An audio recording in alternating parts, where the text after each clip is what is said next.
रीना जैसी एक और लड़की थी जिसका नाम सिया था और उसकी उम्र भी लगभग 15 साल थी और उसकी जिंदगी भी शुरू में बहुत सामान्य और खुशहाल थी। लेकिन किस्मत ने उसके लिए भी कुछ ऐसा लिखा था जिसे वह कभी समझ नहीं पाई थी। सिया की मां की मौत तब हुई जब वह सिर्फ 10 साल की थी और उसके पिता ने कुछ साल बाद दूसरी शादी कर ली ताकि घर में एक औरत का सहारा हो सके। लेकिन यह फैसला सिया के लिए एक नई मुसीबत लेकर आया। उसकी सौतेली माँ का नाम रमा था और शुरू में वह बहुत ही मीठा व्यवहार करती थी।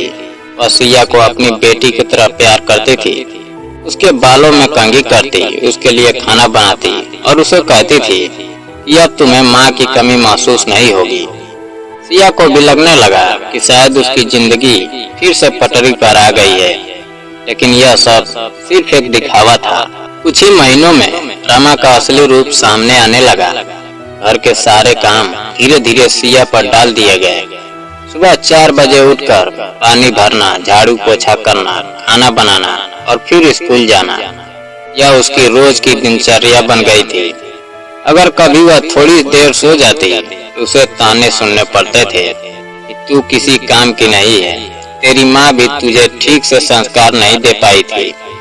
यह शब्द सिया के दिल को चीर देते थे, लेकिन वह अपने पिता को कुछ नहीं बताती थी क्योंकि वह जानती थी कि उसके पिता दिन रात मेहनत करके परिवार को चला रहे हैं और अगर वह शिकायत करेगी तो घर का माहौल और खराब हो जाएगा। धीरे धीरे सिया ने अपनी तकलीफों को अपने अंदर दबाना सीख लिया था और पढ़ाई को ही अपना सहारा बना लिया था। स्कूल में वह हमेशा टॉप करती थी और उसके शिक्षक उसे बहुत पसंद करते थे, लेकिन घर पर उसकी मेहनत की कोई कदर नहीं थी। एक दिन स्कूल में वार्षिक परीक्षा का रिजल्ट आया और सिया ने पूरे जिले में पहला स्थान हासिल कर लिया। स्कूल में उसे सम्मानित किया गया और उसे ट्रॉफी दी गई। जब वह घर आई तो उसने खुशी खुशी अपने पिता को यह बात बताई। उसके पिता बहुत खुश हुए और उनकी आंखों में आंसू आ गए। उन्होंने कहा कि मेरी बेटी एक दिन बहुत बड़ा नाम करेगी। लेकिन यह सुनकर रमा के चेहरे पर जलन साफ दिखाई दे रही थी। उसे लगा कि अगर सिया इसी तरह आगे बढ़ती रही तो घर में उसकी अहमियत खत्म हो जाएगी। इसलिए उसने एक नई साजिश रची। कुछ दिनों बाद घर में अचानक से एक हंगामा हुआ। रमा ने जोर जोर से चिल्लाकर कहा कि उसके सोने के कंगन गायब हो गए हैं और उसने सीधे सिया पर चोरी का आरोप लगा दिया। सिया को समझ ही नहीं आया यह सब क्या हो रहा है। उसने रोते हुए कहा कि मैंने कुछ नहीं लिया, लेकिन रमा इतनी चालाकी से नाटक कर रही थी कि पिता भी भ्रमित हो गए। घर का माहौल तनाव से भर गया। रमा ने पड़ोसियों को भी बुला लिया और सिया को बेइज्जत करने लगी। पिता बहुत परेशान हो गए और बिना पूरी बात जाने गुस्से में आकर उन्होंने सिया से कहा कि अभी कुछ दिन के लिए घर छोड़ दो जब तक सच्चाई सामने नहीं आ जाती। सिया का दिल टूट गया।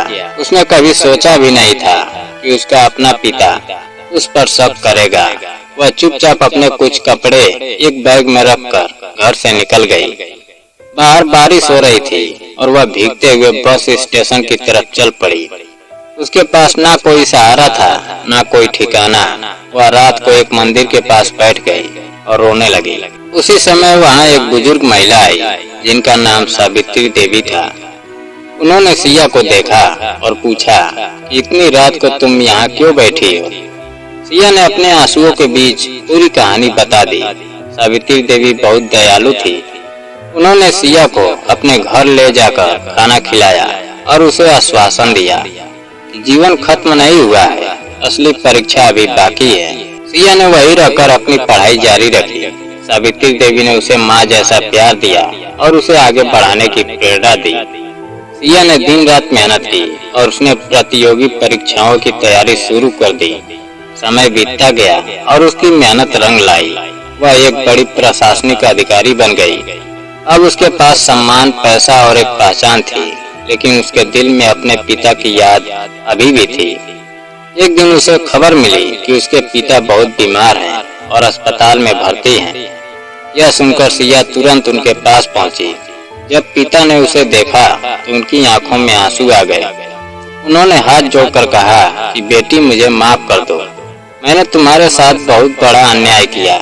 सिया की आंखें भी भर आई, लेकिन उसने उन्हें गले लगा लिया और कहा कि आप मेरे पिता हैं और मैं आपसे नाराज नहीं हो सकती।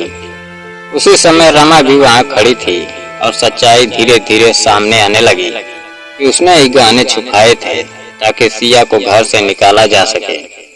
यह सुनकर पिता टूट गए और उन्हें अपनी गलती का गहरा एहसास हुआ, लेकिन सिया ने बदले की जगह समझदारी दिखाई। उसने अपने पिता की देखभाल की और उनके इलाज की जिम्मेदारी भी ली। उसने साबित कर दिया कि इंसान की असली ताकत उसके संस्कार और उसका दिल होता है, न कि उसकी परिस्थितियाँ। जिस लड़की को कभी घर से निकाल दिया गया था, वही लड़की आज अपने परिवार का सहारा बन गई थी। और उसने यह भी दिखा दिया कि समय चाहे कितना भी कठिन क्यों ना हो, अगर इंसान मेहनत और सच्चाई के रास्ते पर चलता है तो जिंदगी उसे एक दिन जरूर उसका हक लौटाती है। दोस्तों, अगर कहानी पसंद आई हो, वीडियो को लाइक और चैनल को सब्सक्राइब करना ना भूलें। जय हिंद।